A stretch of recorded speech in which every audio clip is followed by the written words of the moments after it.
Guys, good morning guys. Nandito po tayo sa isang lugar kung saan may tinapon na patay na aso. Ayan, dito tayo sa kasi itong lugar na to ay overlook kung saan guys, ayan yung aso, ayun yung paa lumabas na.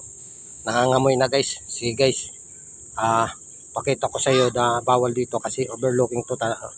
Maraming pumupunta rito sa lugar na to para magpahangin at kung ganyan namang amoy, wala na, mabaho. Ayan guys, nandito ko tayo sa overlooking saan maraming kaya bawal pinagtatapunan ng rito kasi kitang-kita rito ang Laguna de Bay.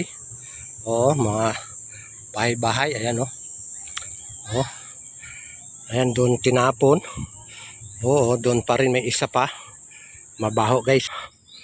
Ayan guys, ayan natin guys. Ito yung isa pang tinapon. Ayan. Kanino kayang aso yan? Hindi nyo nakikilala? Ayan kasi i-report ko to sa sa barangay. Meron pa doon pang? Meron pa doon nakasako. Ayan guys nakataob kulay Ayan ito pa mata sila. Kasi guys may mga bahay dito pag nangamoy yan. Ang tagal niya mabulok guys pag hindi binaon yan. Kami naman nilibing yung aso namin. Nilibing nyo? Yung aso ko saan nilibing? Saan dito? Kasi namatayin rin ako ng aso guys. Ngayon guys, binaon ko dito. Ayan dyan Diba naka-video pa yung pang? Dito ko binaon guys. Yan. Kaso lang yung iba, hindi binabaon maraming bahay-bahay rito. Buti nga si Pang makina sa atin. Kasi po ratio guys kasi yung amoy matagal maubos yung amoy dyan.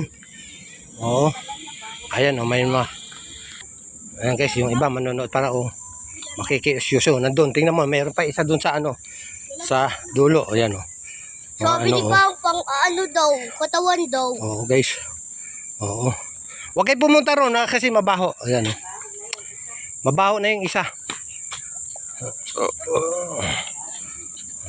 Kasi dito sa lugar namin guys, malinis pa ang lugar na to. Ayan wala nakapansin yung sino nagtapon. Ang baho nga. Ayun guys lugar namin guys. So mga ngamoy sa inyo yon. Sige guys, paki-like at comments na lang. Thank you.